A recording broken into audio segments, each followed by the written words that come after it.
holistic learning is a part of CBSE school curriculum by itself. Can you elaborate on that? Every CBSE school is not going by the same line of thought. If you have adapted yourself to the new education policy and you're abiding by the new framework, you are catering to experiential learning. For example, I'm doing a topic air in the class. If I have a STEAM lab in place, which is actually taking, after you're done with your classroom concept, you take the child to your STEAM lab, do a particular module to re-emphasize on the topic. That is experiential learning. Project-based learning. So what is project-based learning? Suppose I have done a particular topic in math. I give an assignment to the child and say, okay, this is the kind of statistical data you want to collect in your gated community. Come up with a bar graph. That is where you can emphasize on what, reiterate the concept done in the class. Inquiry-based learning, as the name suggests, CBSE question papers or questions are no longer like, see, if I go to sun, what is the kind of vitamin that I attract? Instead, I will ask a question. Suppose there is a man who's been constantly troubled by knee pain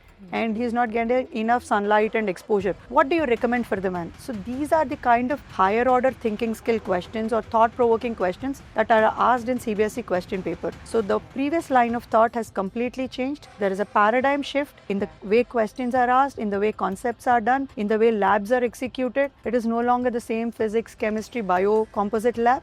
Now every progressive CBSE school has adapted to STEAM learning modules.